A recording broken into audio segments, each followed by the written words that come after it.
Ahora, el retículo endoplasmático que estábamos viendo se puede dividir en dos: retículo endoplasmático rugoso y retículo endoplasmático liso. ¿Qué diferencia hay entre los dos? La única diferencia es que el retículo endoplasmático rugoso tiene ribosomas, ¿no?, que están ubicados en la misma red que hemos mencionado. Eso no se deben olvidar también, ¿ok? Han preguntado alguna vez sobre la diferencia del retículo endoplasmático rugoso y liso. La única diferencia es que presentan ribosomas, ¿ok? La presencia de ribosomas va a hacer que el retículo endoplasmático se denomine retículo endoplasmático rugoso, ¿no? Al microscopio se ve así, ¿no? El retículo endoplasmático liso se ve de paredes lisas, una presencia como de vacuolas. En cambio, el retículo endoplasmático rugoso va a tener en sus membranas o en las redes que estamos mencionando, van a tener ciertas opacidades. Al microscopio se va a ver así, que no es otra cosa que los ribosomas, ¿no es cierto? Muy bien. ¿Qué más? Para hablar del retículo endoplasmático, la presencia de ribosomas, etcétera, vamos a hablar algo acerca de lo que es la síntesis proteica. ¿Okay? La síntesis proteica va a tener dos partes. Una primera parte que se va a dar dentro del núcleo y una segunda parte que se va a dar en el citosol. ¿Okay? En el núcleo vamos a tener el DNA, como ustedes saben. Entonces, toda proteína de cualquier célula o toda sustancia que produce una célula tiene un código genético, una información genética para ser producida. Esa información va a estar almacenada en el DNA. Entonces, hay una enzima que se llama la RNA polimerasa que va a dividir la doble hélice del DNA. ¿Para qué? Para que pueda ser copiada por el RNA en el núcleo, ¿no? El RNA mensajero.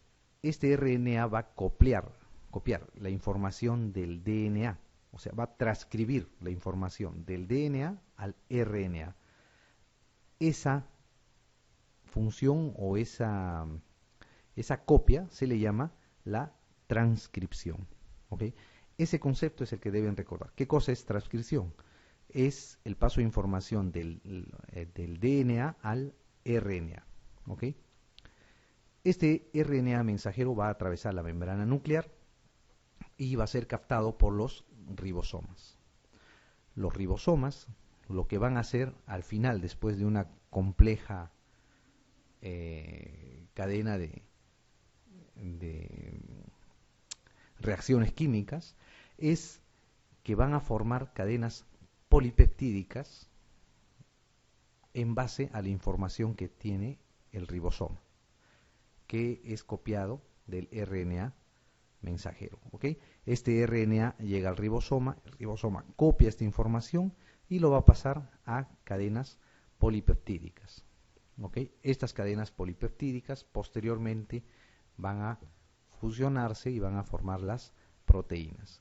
Entonces, el paso de la información del RNA a la producción de proteínas se llama traducción. ¿Okay? Y se da en el citosol. La transcripción se da en el núcleo, la traducción se da en el citosol. Ok, de ahí viene esta pregunta que dice: el proceso mediante el cual se sintetizan las proteínas a partir del RNA se denomina transcripción, transcripción inversa, aromatización, traducción o inducción. Dijimos traducción, ¿no es cierto? La D. Muy bien. La transcripción es el otro proceso, ¿no?, que se da en el núcleo. Muy bien. Vamos a hablar ahora de lo que es el aparato de Golgi, ¿no? ¿Qué cosa es el aparato de Golgi? El aparato de Golgi es una serie de membranas también que van a estar cerca a la membrana celular, que van a tener la función no solamente de transporte, sino de modificar algunos productos que van a ser secretados por las células. Las células producen ciertos productos que en el aparato de Golgi, muchas de ellas van a ser transformados para ser expulsadas afuera. ¿ok? Es el sitio de empaquetamiento de los productos celulares. Generalmente se van a empaquetar en vesículas. Estas vesículas van a ser liberadas hacia afuera de la célula. Muy bien. Entonces la pregunta 9, vamos a ver. ¿Qué cosa dice? Es falso afirmar que el aparato de Golgi está estructurado y bioquímicamente polarizado. Origina los peroxisomas. Modifica las glicoproteínas que proceden del retículo endoplasmático. Origina los lisosomas o sus diferentes compartimentos realizan funciones diferentes. ¿Cuál es ahí la respuesta? Les preguntan lo falso, ¿no es cierto? Es falso afirmar, dice.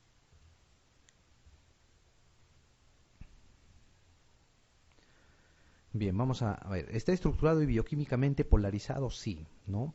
Las estructuras que sirven para transportar sustancias en el interior de la célula tienen una polaridad, de tal manera que puedan viajar las sustancias de un lugar hacia el otro. Eso es cierto. Acá, modifica las glicoproteínas que proceden del retículo endoplasmático, eso es cierto, ¿no? Muchas veces produce la glicosilación o glucosilación de las proteínas para poder ser expulsadas. ¿Ok? Esa es la función del aparato de Golgi. El retículo endoplasmático las transporta y el aparato de Golgi las modifica para poder ser expulsadas. Va a originar los lisosomas también, ¿no? Se producen las proteínas o las enzimas, estas van a pasar hacia el aparato de Golgi y van a ser vacuolizadas, ¿no? Y esas vacuolas se les va a llamar los lisosomas. Sus diferentes compartimentos, dicen, realizan funciones diferentes. También es cierto. ¿Okay? Realizan funciones diferentes, ¿no? Lo falso es este, ¿no? Originan los peroxisomas.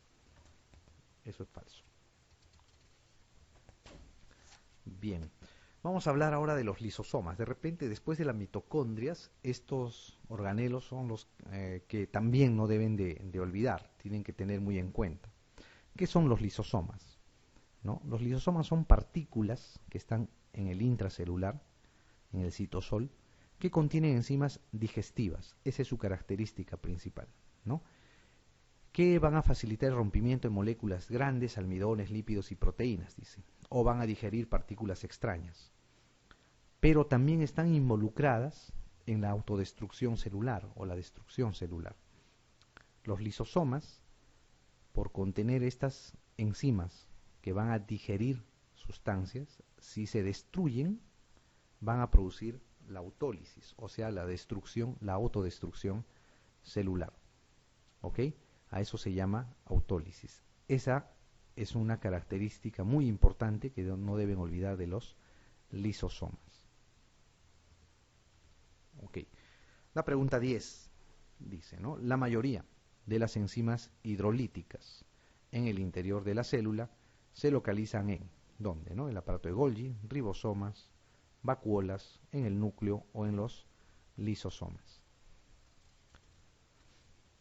Cuando les hablen de enzimas, ¿no? Siempre piensen en los lisosomas. Muy bien, la siguiente pregunta dice, el nucleolo, ya también, ¿no? El nucleolo tiene la función de, ¿qué cosa? Ayudar en la división celular. Transcribe el ADN en ARN mensajero.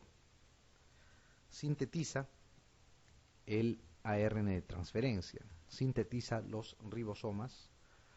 Y finalmente origina los nucleosomas, ¿no? El nucleolo, dice, tiene la función de, ¿qué cosa? Habíamos hablado antes, ¿no? En el núcleo, ¿qué se producía en el núcleo? A ver, vamos. Ayuda en la división celular, transcribe el ADN a ARN mensajero, sintetiza el ARN de transferencia, sintetiza los ribosomas, origina los nucleosomas. Dentro de la síntesis proteica habían dos pasos, ¿no es cierto? Uno que se da en el citosol y otro que se da en el núcleo. ¿Qué cosa se hacía en el núcleo? Eso se transcribe, ¿no es cierto? Esta es la función principal del nucleolo, ¿ok? Transcribir el ADN a ARN de mensaje o el ARN mensajero. ¿Para qué? Para la posterior producción de proteínas. ¿Okay? Esa es la principal función que tiene el nucleolo. Bien, ¿qué más vamos a hablar? Los ribosomas. ¿Qué cosas son los ribosomas, no? Como habíamos dicho, los ribosomas son partículas nada más. Son partículas nucleoproteínicas redondas de 20 a 30 nanómetros de diámetro, ¿no? Son pequeñas partículas. Generalmente están en el retículo endoplasmático, transformándolo en rugoso, o están libres, ¿no?, en el citosol. Principalmente estos ribosomas tienen el RNA. Este RNA les va a servir también ¿para qué? Para la producción de proteínas. Tienen dos subunidades, ¿no? Dos pequeñas subunidades que se van a fusionar y van a servir para la producción de proteínas. De los ribosomas, ¿qué cosa deben saber? Ribosomas es igual a síntesis proteica, ¿no? Ese dato tienen que recordar. Difícil que les pregunten otras cosas de los ribosomas, pero eso sí, los ribosomas, no se olviden, sintetizan las proteínas. Muy bien. Además de los organelos que tiene la célula, en el centro de la célula vamos a encontrar el núcleo, ¿no? El núcleo va a tener también su membrana, una membrana doble, la cual le va a servir de interfaz entre el citoplasma y las sustancias que están dentro del núcleo. Sirve de interfaz, ¿por qué? Porque va a tener poros o agujeros por los cuales va a haber un intercambio de sustancias y de información entre el citosol y el núcleo, o al revés, entre el núcleo y el citosol. Y va a tener también el nucleolo, como habíamos mencionado, en el cual va a estar el ARN, ¿no?, el cual va a servir para la síntesis proteica. Ok, de ahí viene la pregunta. La 12 dice, el lugar donde se almacena el RNA en el interior de la célula es los ribosomas, el nucleolo, las mitocondrias, el aparato de Golgi o la membrana celular. Membrana nuclear, perdón. ¿Cuál será?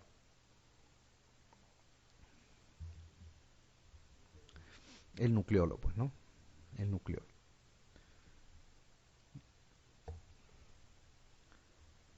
Bien, ¿qué otro organelo tiene la célula, ¿no? El otro organelo que vamos a tener son las vacuolas.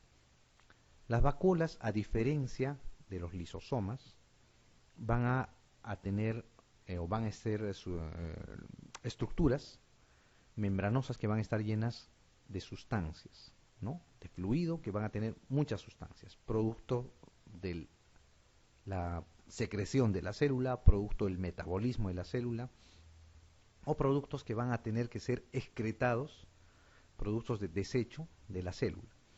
A diferencia de los lisosomas solamente tienen enzimas, ¿ok?, que van a ayudar en la digestión celular. En cambio, las vacuolas van a tener los otros tipos de sustancias, de secreción, de excreción o de transporte incluso, ¿no? En general sirven para almacenar sustancias temporalmente para luego ser expulsadas de la célula. ¿Okay? Entonces, no se olviden, las vacuolas es sinónimo de almacenamiento, esa es su función. ¿Qué más vamos a recordar? Después de hablar de las mitocondrias, el nucleolo, y acordarse de los lisosomas, esas tres estructuras más importantes, vamos a hablar de otra estructura que son los microfilamentos y los microtúbulos. ¿Ok? Los microfilamentos y los microtúbulos son estructuras muy finas que están dentro de la célula o nacen de la célula y se proyectan hacia afuera, dependiendo de qué estemos hablando. Entonces, hay diferencias entre estos dos, ¿no? ¿Qué diferencias hay entre los microfilamentos y los microtúbulos? Los microfilamentos son fibras muy finas que están hechas de proteínas, al igual que los microtúbulos, que están hechas de proteínas, pero estos microtúbulos van a ser más gruesos y van a tener forma de tubo. Si estos parecen hilos, estas van a asemejar a tubos, tienen una luz. Entonces, ¿cuál es la función de cada una de ellas? Los microfilamentos en general están dentro de la célula, ¿ok? Van a estar debajo de la membrana celular y van a estar involucradas, esto es lo más importante, en el flujo citoplasmático, ¿ok? El flujo que hay dentro del citoplasma se va a dar gracias al movimiento de los microfilamentos. Entonces, en cambio, los microtúbulos van a formar lo que se le llaman los cilios y los flagelos. Los cilios y los flagelos, a diferencia de los microfilamentos, están involucrados en la locomoción de la célula. Entonces, los microfilamentos tienen que ver con, digamos, el movimiento del citosol, el movimiento intracelular. En cambio, los microtúbulos, a través de los cilios y los flagelos, tienen que ver en la locomoción de la célula, ¿no? En el movimiento externo de las células. Ok, este es un esquema que les muestra la diferencia entre los microfilamentos y los microtúbulos, ¿no? Los microfilamentos son estructuras como hilos, ¿no? Delgadas. En cambio, los microtúbulos van a ser estructuras tubulares que van a tener una luz.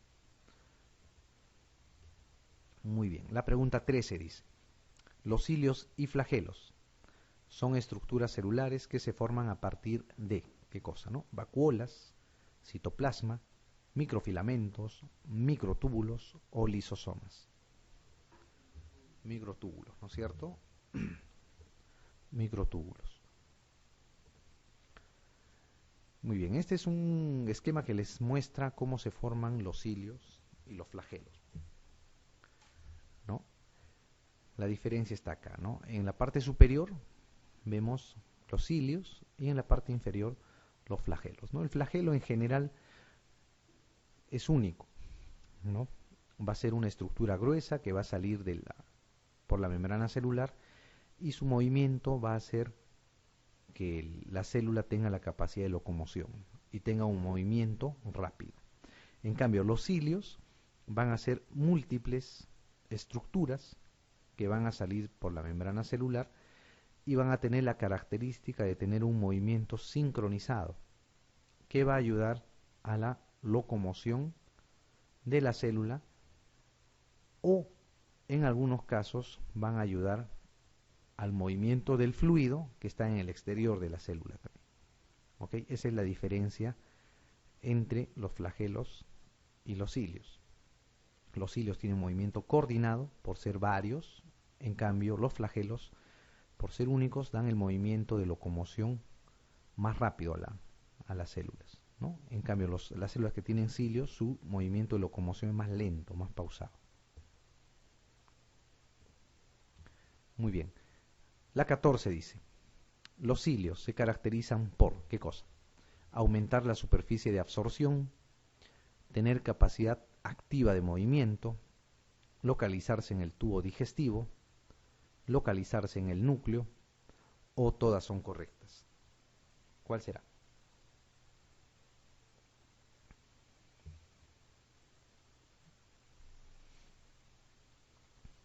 ¿Por qué se caracterizan los cilios? A ver, vayamos. Aumentan la superficie de absorción, ¿será o no?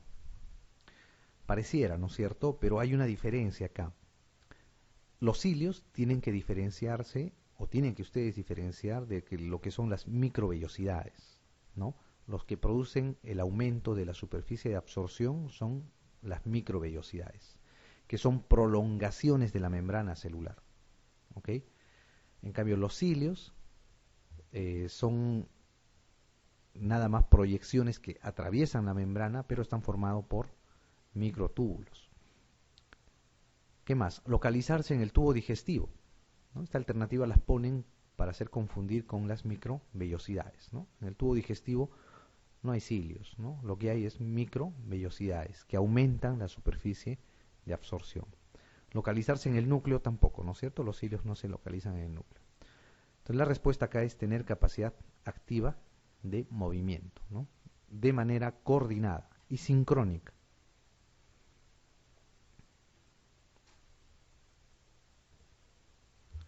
Muy bien. Entonces, en la siguiente pregunta vamos a correlacionar, ¿no? Tenemos dos columnas. En la columna de la izquierda tenemos los organelos, ¿no? Lisosomas, ribosomas, mitocondrias y microtúbulos.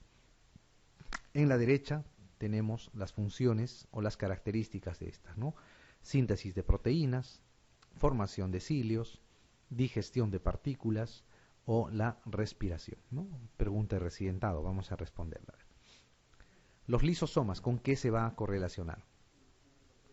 Con la digestión, ¿no es cierto? La digestión de partículas. Muy bien. Los ribosomas era sinónimo de síntesis de proteínas. Muy bien. Las mitocondrias con la respiración. Y los microtúbulos, obviamente, con la formación de cilios, ¿verdad? Entonces aquí la respuesta es la D, ¿no es cierto? A3, B1, C4 y D2.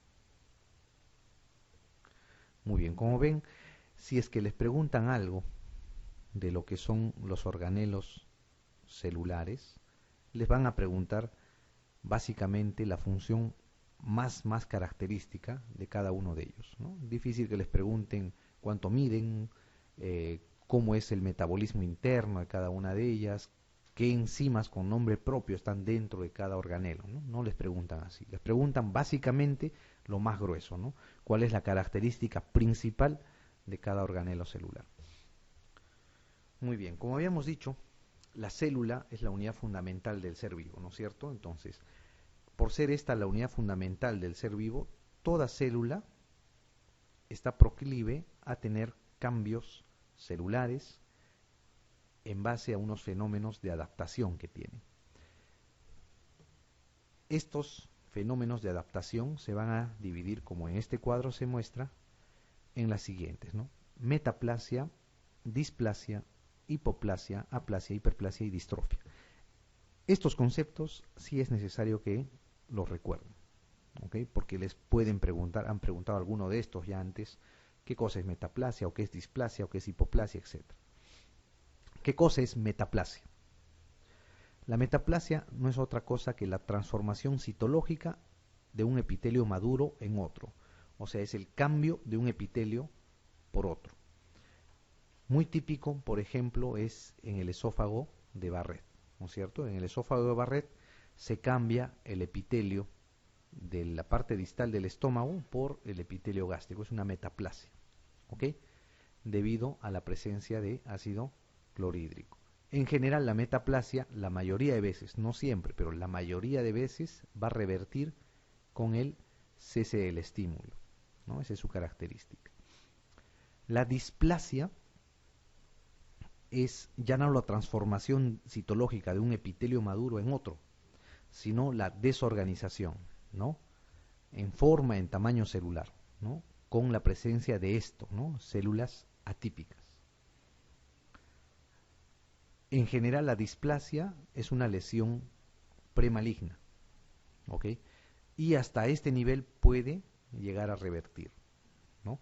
El siguiente paso, si es que el estímulo continuara, es la presencia de cáncer ya. Entonces, en general, la metaplasia da un inicio, posteriormente, si el estímulo sigue, puede haber una displasia, y de persistir se presenta el cáncer, ¿no? La displasia, entonces, no se olviden, es una lesión premaligna, ¿ok? Es lo más importante de esto. ¿Y qué cosa es? Es la desorganización en la forma, el tamaño de la célula. Esa es la característica de la displasia. En cambio, la metaplasia es el cambio de un epitelio por otro, nada más, sin desorganización. Ustedes ven sacan una biopsia, por ejemplo, de un esófago de Barrett con metaplasia, lo ven al microscopio y van a ver epitelio gástrico, ¿no? Sin desorganización. Pero si ustedes sacan una biopsia, lo ven al microscopio y ven que está desorganizado, que hay atipia celular, que las células son monstruosas, entonces estamos hablando de una displasia, ¿ok? Se entiende ese concepto, ¿no? Eso no se deben olvidar. Bien, el otro concepto es la hipoplasia. La hipoplasia, como está acá, es el desarrollo incompleto detenido de un órgano o tejido, ¿no? El grado extremo de la hipoplasia, cuando no existe las células, es la aplasia, ¿no? La hiperplasia es lo contrario de la hipoplasia, ¿no? Es el aumento del tamaño de un órgano o un tejido. ¿Por qué? Por incremento de la población celular. ¿Ok? Eso no deben olvidarse. El incremento de la población celular que hace que un tejido o un órgano crezca se llama hiperplasia. ¿Ok? Hiperplasia. Ahora, la distrofia es la alteración en el volumen de las células sin modificación de la población celular. Eso es lo que lo diferencia de la hiperplasia. Puede haber una hiperdistrofia que va a constituir en un aumento de volumen del órgano, ¿no es cierto? Pero sin aumento de la población celular. O una hipodistrofia con una disminución de volumen del órgano sin disminución de la población celular. ¿Okay? Cuando aumenta o disminuye la población celular se habla de hipoplasia o de hiperplasia. Si el aumento del órgano o del tejido no está en relación con el aumento de la celularidad, se llama hiperdistrofia o hipodistrofia. ¿Okay? Ese concepto también tienen que saberlo. Podrían preguntarles por ahí el aumento de un órgano X sin aumento de celularidad, se denomina, en ese caso será una hiperdistrofia. ¿Okay? Si les hablan de que hay un aumento de un órgano debido a un aumento de la población celular, eso sería una hiperplasia. ¿Okay? Esa diferencia es la que tienen que tomar en cuenta. Muy bien. Por ejemplo, esta es pregunta de residentado también, ¿no? Dice, la sustitución de una célula epitelial adulta por otra célula adulta de un tipo diferente es frecuentemente el fenómeno inicial en el desarrollo de un carcinoma. A este proceso se le denomina metaplasia, ¿no es cierto? Metaplasia. Si les dijeran lo mismo, la sustitución de una célula epitelial adulta por otra célula adulta con presencia de desorganización y atipia, ¿qué cosa sería? Displasia, ¿no es cierto? Recuerden, la displasia es la desorganización celular, ¿no? Con presencia de células atípicas. A eso se llama displasia. En este caso, en la pregunta, les hablan solamente la sustitución de una célula epitelial adulta por otra célula adulta, ¿no? A eso se llama metaplasia. Sí. Uh-huh. Claro, cuando empieza el estímulo, en, en- claro, claro, mira, te la leo de nuevo. La sustitución, dice, de una célula epitelial adulta por otra célula adulta de un tipo diferente. Ese es el concepto, ¿no es cierto? Esto es el agregado. Es frecuentemente el fenómeno inicial del desarrollo de un carcinoma. A este proceso se le denomina, dice. Le están preguntando el proceso ¿cuál? La sustitución de una célula epitelial adulta por otra célula adulta. Esa es la pregunta, ¿no? El otro es el agregado, es frecuentemente el fenómeno inicial en el desarrollo de un carcinoma. Eso también es cierto. La metaplasia es la sustitución de un tejido por otro tejido, ¿no? Pero sin atipia. Pero si el estímulo persiste, esas células van a empezar a tener desorganización y atipia. En ese caso ya se llama displasia. Es el típico caso, por ejemplo, del esófago de Barrett, ¿no? Cuando hay un reflujo gastroesofágico severo, el ácido del estómago llega al esófago, que no tiene la protección de la mucosa gástrica. Entonces, ¿qué va a pasar? Las células primero se van a transformar como defensa del cuerpo. Van a transformarse y van a tener características de epitelio gástrico. A eso se llama metaplasia nada más. Pero si el reflujo gastroesofágico persiste, ¿qué va a producirse? Se va a producir la displasia. Entonces, dice acá, es frecuentemente el fenómeno inicial en el desarrollo de un carcinoma. Sí, pues es cierto, ¿no? La metaplasia. Si persiste, lo que va a producir es la displasia, que es la lesión ya premaligna, ¿ok? Que ya es cuando está avanzada la lesión. Y lo siguiente ya es la presencia del carcinoma, pues que el estadio final del cambio epitelial, digamos, ¿no? En el camino del tejido normal al cáncer, primero hay metaplasia, después hay displasia, que ya es una lesión premaligna, y finalmente viene el carcinoma, ¿no? Primero in situ y después avanzado. Entonces, si bien es cierto, podría hacerles confundir este enunciado, cuando tengan ese problema ustedes, ¿qué cosa deben fijarse? ¿Qué me están preguntando? Debe ser la pregunta que hacen, ¿no? ¿Qué cosa me están preguntando? Me están preguntando la sustitución de una célula epitelial adulta por otra célula adulta de un tipo diferente, ¿no?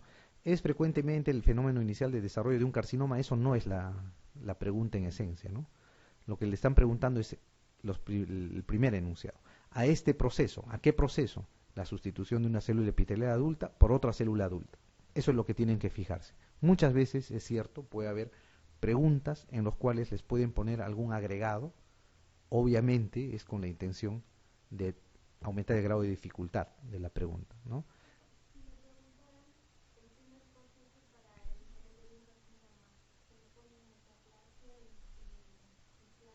Ujú. Tendrías que poner metaplasia, porque la displasia es el fenómeno final antes del cáncer, ¿no? La displasia ya se trata incluso como una lesión premaligna. Por ejemplo, los pacientes que tienen colitis ulcerosa pueden tener cierto grado de cambios celulares por la inflamación, pero si llega a displasia se trata como un cáncer, se les tiene que sacar el colon, ¿no? Mientras no haya displasia, hay una metaplasia, un cambio de epitelio, pueden permanecer ahí. Entonces, el primer cambio cuando hay un estímulo local es la metaplasia, después viene la displasia y finalmente viene el cáncer. ¿Ok? Bien, la pregunta 17 dice,